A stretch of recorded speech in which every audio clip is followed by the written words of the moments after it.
Back in 1929, Albert Einstein gave an interview that sent shockwaves through both the religious and the atheist communities when asked about Jesus Christ.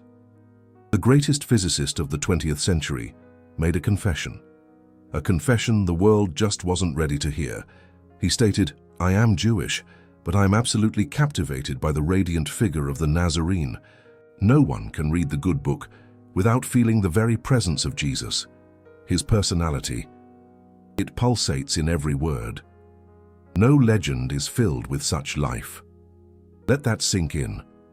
Einstein, the man who revolutionized our understanding of space, time, and reality, said that Jesus' personality pulsates in every word. But here's the kicker. Here's what they never tell you about that interview. Einstein wasn't talking about the Jesus you learned about in Sunday school. He wasn't talking about the Jesus of organized religion. He had stumbled upon something far more ancient, something that had been buried for 17 centuries. And what he unearthed in those lost teachings, it completely transformed his understanding of physics, of consciousness, and the very fabric of reality itself. If you're watching this, something deep down already tells you that something is missing from the official narrative. You suspect that there's knowledge that has been deliberately kept from you. And you're absolutely right. What I'm about to reveal is the Einstein they don't want you to know about. The Einstein who discovered profound physics, in the words of an ancient teacher. The Einstein who realized that Jesus wasn't teaching religion at all. He was teaching the secrets of the universe. Let's rewind to 1945, deep in the southwestern desert, near a small town, much like Roswell, New Mexico. A rancher named Billy Bob was digging for fertilizer. Suddenly, his shovel struck something hard. He unearthed a massive clay jar, sealed tight for nearly 2,000 years. Inside, he found 52 ancient texts, written on papyrus, bound in leather. Texts that the early church had ordered to be destroyed. Texts that contained teachings of Jesus that were deliberately excluded from the Bible. These writings became known as the Gnostic Gospels, and among them was something truly extraordinary. The Gospel of Thomas, 114 sayings, attributed directly to Jesus. Sayings that sound nothing like the Sunday school lessons you grew up with, sayings that sound suspiciously like quantum physics. Now, this is where the story gets really interesting. Einstein passed away in 1955, just 10 years after the the Nag Hammadi discovery. The texts were still being translated and analyzed. Most of the world was completely unaware of their existence, let alone their contents, but Einstein knew, through his connections in the academic world. Einstein had early access to these forbidden texts, and what he read confirmed a suspicion he'd harbored for decades. The original teachings of Jesus, the teachings before the church rewrote them, contained profound truths about the nature of reality, truths that aligned perfectly with what Einstein had himself discovered through physics. Let me give you a specific example, one that will forever change how you see everything. In the Gospel of Thomas, Jesus says, "If you bring forth what is within you, what you bring forth will save you. If you do not bring forth what is within you, what you do not bring forth will destroy you." On the surface, this might seem like just another piece of spiritual advice. But look deeper. Einstein dedicated the last 30 years of his life to searching for something known as the unified field theory, a single equation that would explain all the forces of nature. He believed that beneath the apparent chaos of reality, there exists one unified field from which everything emerges. Now, listen to Jesus again. If you bring forth what is within you, what is within you? According to both Einstein and Jesus, it's the same thing. The unified field, the fundamental reality that underlies all existence. Einstein called it the field. Jesus called it the universal consciousness. But they were describing the same thing, a hidden dimension of reality that exists within everything and everyone. This isn't just a metaphor. This is physics. In the Gospel of Thomas, Jesus also says, "The universal consciousness is spread out upon the earth, and people do not see it." Einstein would have recognized this immediately. The quantum field, the fundamental substrate of reality, is indeed spread out everywhere. It exists in every point in space, but we can't perceive it with our ordinary senses. We can only detect it through mathematics and careful observation. Jesus was teaching physics 2,000 years before Einstein proved it mathematically. Now, you might be asking yourself, why would the church hide teachings that are in line with science? Why would they bury texts that could have advanced human understanding by centuries? The answer is power. The church's version of Jesus demands a mediator. You need priests, you need rituals, you need the institution to connect you to God. But the Jesus of the lost teachings says something very different. He says, the universal consciousness is inside you, and it is outside you. When you come to know yourselves, then you will become known, and you will realize that it is you who are the children of the living Creator. This teaching is a threat to institutions. It says you don't need a middleman. The truth is already within you. You just need to uncover it. Einstein understood this perfectly. He rejected organized religion, while embracing what he termed cosmic religion, a direct experience of the mystery and the order of the universe.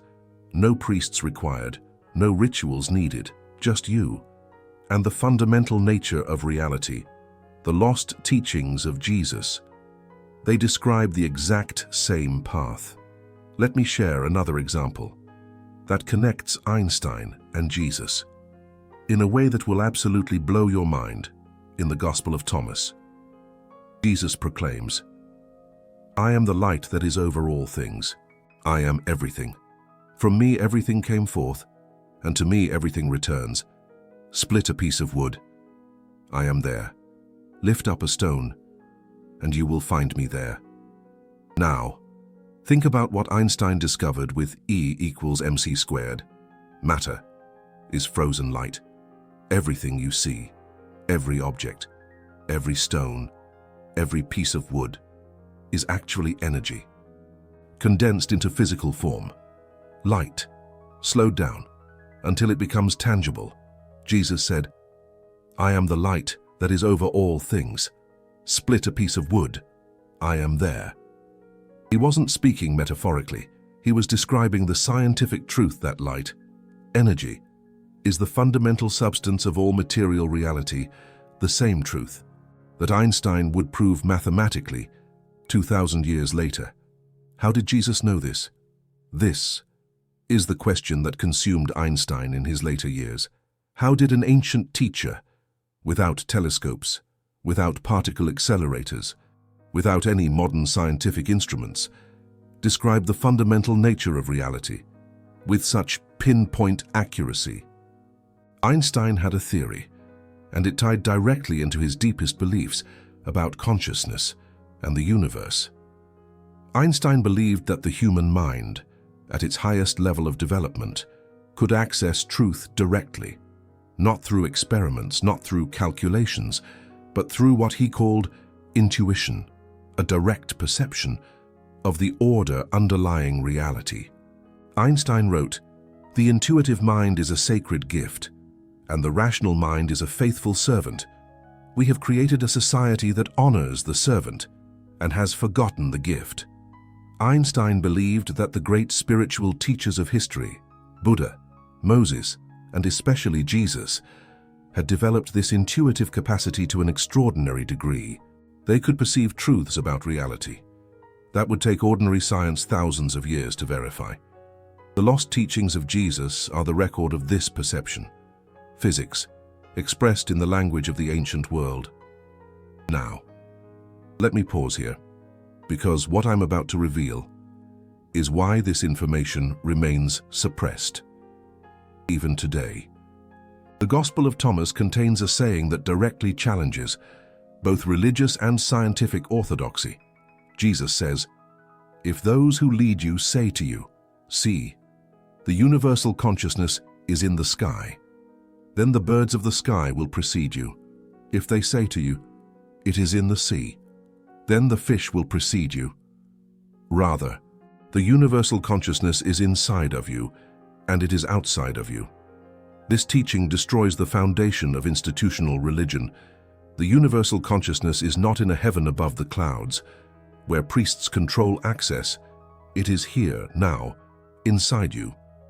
But it also challenges scientific materialism. The universal consciousness is outside of you too. Reality is not just dead matter bouncing around according to mechanical laws. There is a dimension of meaning, of consciousness, of what Einstein called cosmic religious feeling that pervades everything. Neither the church nor mainstream science wants you to understand this. The church wants you dependent on their institution. Science wants you to believe that consciousness is just a byproduct of brain chemistry. Both narratives keep you controlled. Both keep you from realizing the truth that Jesus taught. And Einstein confirmed, you are connected to something vast, something intelligent, something that expresses itself through the mathematical laws of nature. And you can access this connection directly, without any intermediary.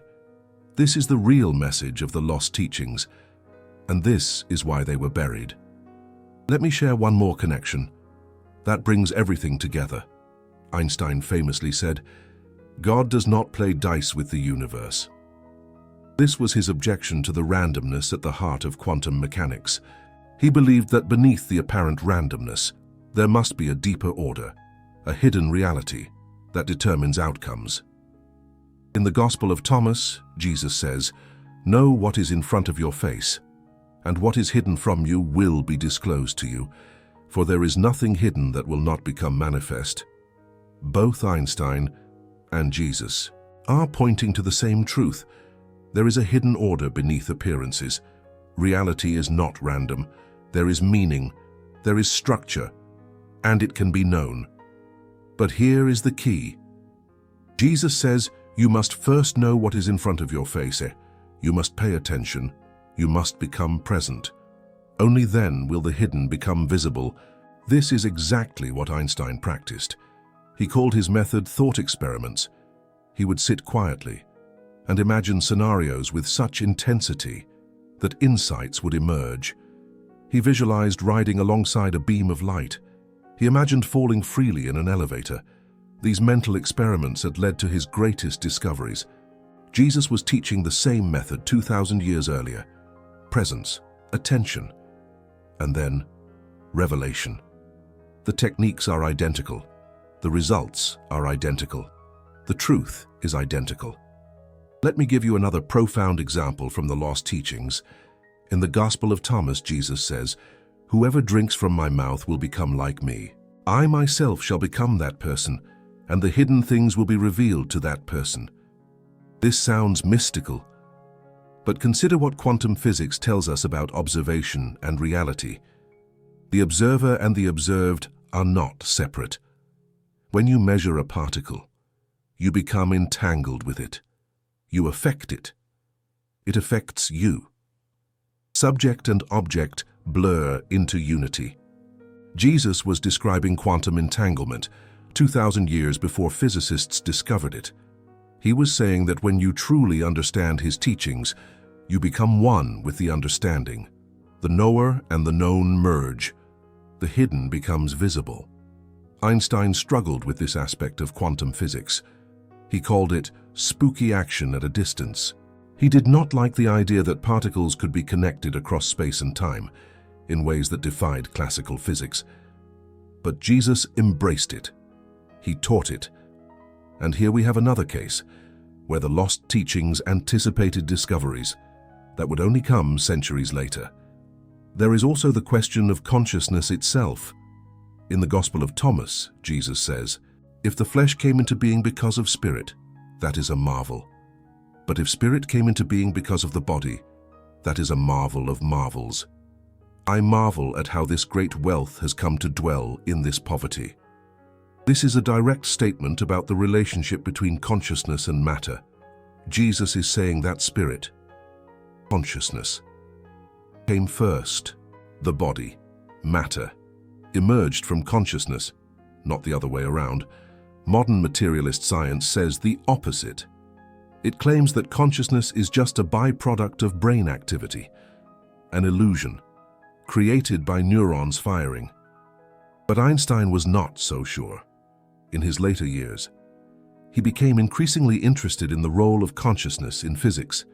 He corresponded with philosophers about the nature of mind, and he famously said that the distinction between past, present, and future is only a stubbornly persistent illusion. If time is an illusion, as Einstein suggested, then consciousness cannot be just a product of physical processes that occur in time. Consciousness must be more fundamental than the brain that seems to produce it. Jesus taught this 2,000 years ago. The spirit came first. The body is a marvel. That emerged from it. Einstein and Jesus discovered the same reality through different paths. One used mathematics, one used parables, but both arrived at the same understanding. The universe is conscious. It is ordered. It is meaningful. And you are part of it. Now I need to address something important. Some of you might be thinking, this sounds like you are just finding connections that are not really there. You are reading modern physics into ancient texts. This is a fair objection. And here is my answer. Einstein himself made these connections. In his private writings, in his conversations with close friends, he repeatedly expressed fascination with the parallels between his discoveries and ancient spiritual teachings. He was not a Christian. He was not trying to prove the Sunday school lessons were true. He was a physicist, Einstein, who noticed that certain ancient teachers seemed to understand reality at a level that modern science was only beginning to reach. When Einstein said he was enthralled by the luminous figure of the Nazarene, he wasn't having some kind of religious conversion. He was recognizing a fellow explorer of truth, someone who had traveled a different path, but arrived at the same destination. The lost teachings of Jesus are the map of that path, a map that was hidden for 17 centuries because it threatened the power of those who claim to speak for God. But the truth cannot be buried forever. Let me tell you exactly how the church tried to destroy these teachings and why they failed. In the year 325, the Roman Emperor Constantine convened the Council of Nicaea. This was the moment when Christianity was transformed from a diverse spiritual movement into an official state religion. The bishops at this council decided which texts would be included in the Bible and which would be destroyed. The Gospel of Thomas was rejected. So were dozens of other texts that contained the original teachings of Jesus. These texts were labeled heretical. Possessing them became a crime punishable by death. For centuries, the church systematically hunted down and burned these manuscripts. They killed the Gnostics who preserved them. They erased entire communities that kept the original teachings alive. By the 5th century, they believed they had succeeded. The lost Gospels were lost.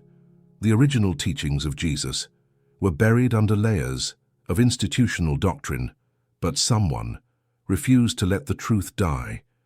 Sometime in the 4th century, a monk in the southwestern desert gathered the forbidden texts. He knew the church was coming. He knew the manuscripts would be burned, so he sealed them in a clay jar and buried them in the desert near Roswell, New Mexico. For 1,600 years, the jar remained hidden. The monk is forgotten. His name is lost to history, but his act of defiance preserved the truth until the world was ready to receive it. In 1945, the Roswell, New Mexico texts resurfaced. In 1955, Einstein died, having glimpsed their significance. And now, 80 years later, we are finally able to put the pieces together. Jesus was teaching physics. Einstein proved it mathematically, and both were pointing to the same revolutionary truth. You are not separate from the universe. You are an expression of it, the universal consciousness is not somewhere else.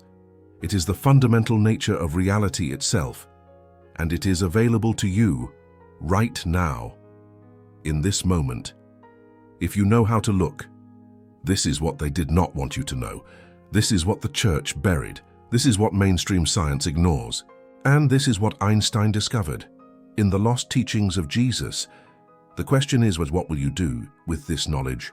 Einstein believed that recognizing this truth changes how you live. It fills you with what he called cosmic religious feeling, a sense of awe and humility before the mathematical beauty of existence, a recognition that you are part of something vast and intelligent. He wrote, "The most beautiful thing we can experience is the mysterious. It is the source of all true art and science. He to whom this emotion is a stranger, who can no longer pause to wonder and stand wrapped in awe, is as good as dead." Jesus said something remarkably similar. He said, "Let one who seeks not stop seeking until one finds. When one finds, one will be disturbed. When one is disturbed, one will be amazed and will reign over all." Both are describing the same journey: seeking, finding, being disturbed by what you find, and then arriving at amazement, at wonder, at the cosmic religious feeling that transforms everything. This is the path that Einstein walked. This is the path that Jesus taught, and it is available to you. But you have to seek, you have to question, you have to be willing to have your comfortable assumptions disturbed. Most people will not do this. Most people prefer the sanitized version of Jesus that the church provides. Most people prefer the materialistic worldview that science offers. Both are comfortable, both require no real change. But you are different. You are still watching. You sense that there is more, and there is. The lost teachings of Jesus are just the beginning. There are other texts, other discoveries, other connections between ancient wisdom and modern physics that have been suppressed, ignored, or misunderstood. If this video has shifted your perspective, if you feel that electric recognition of truth, then I ask you to support this work. You see, making videos like this requires months of research. The connections between Einstein and ancient texts are not taught in universities. You will not find this in mainstream documentaries. I have to dig through archives, study primary sources, connect with scholars who work outside the academic mainstream. When you click the super thanks button below, you are not just tipping a content creator, you are voting for truth. You are saying that this kind of knowledge deserves to exist. You are becoming part of a community that refuses to accept the sanitized, controlled version of reality that institutions provide. Einstein could not publish what he found. The academic world was not ready. But we can share it. With your support, we will continue revealing what they tried to hide. Now let me close with the most important point. Everything I have shared today is just the surface. The Gospel of Thomas contains 114 sayings. Each one resonates with aspects of modern physics in ways that scholars are only beginning to understand. The Roswell, New Mexico Library contains dozens of other texts. Each offers glimpses into a form of early Christianity that was systematically erased. Einstein recognized the significance of these teachings.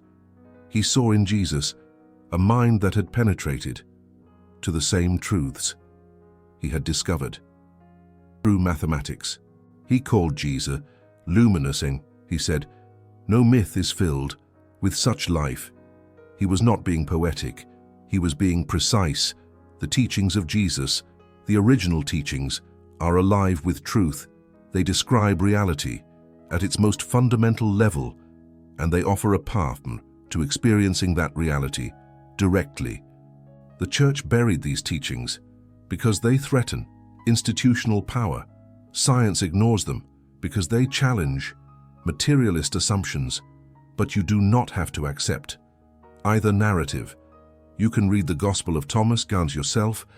You can compare its sayings to quantum physics. You can see the connections that Einstein saw, and you can begin the journey that both Einstein and Jesus described, the journey from seeking to finding, from finding to being disturbed, from disturbance to amazement, and from amazement to knowing. Subscribe if you want to continue this exploration. Turn on notifications so you do not miss the next revelation, and leave a comment telling me what you think. Here's my question for you. Do you believe that the historical Jesus taught something different from what the Church presents? Do you think there are scientific truths encoded in ancient spiritual teachings? Or do you think I'm making connections that aren't really there? I read every comment, and the discussions often lead to discoveries that shape future videos. Einstein once said, "The important thing is not to stop questioning. Curiosity has its own reason for existing." He never stopped questioning. Jesus taught his followers to seek until they find, and now you have a choice. You can go back to the comfortable narratives that institutions provide, or you can continue seeking. The lost teachings are waiting. The truth is waiting. The question is whether you are ready to find it. Remember what Einstein confessed in that 1929 interview. He said, "No myth is filled with such life as the story of Jesus." He recognized that the Nazarene was not a mythological figure. He was a real human being, now who had accessed real truth about reality, truth that pulses me through every word of his original teachings. The Church took those teachings and buried them. They burned the manuscripts. They killed those who preserved them. For 17 centuries, they succeeded in hiding the original message. But truth cannot be destroyed. It can only be hidden. And now, piece by piece, it is resurfacing. Einstein glimpsed it. Now you have glimpsed it too. The universe is not random. You are not an accident. Consciousness is not an illusion. And the universal consciousness isn't somewhere else, and it's here, now, within you and around you, waiting to be discovered.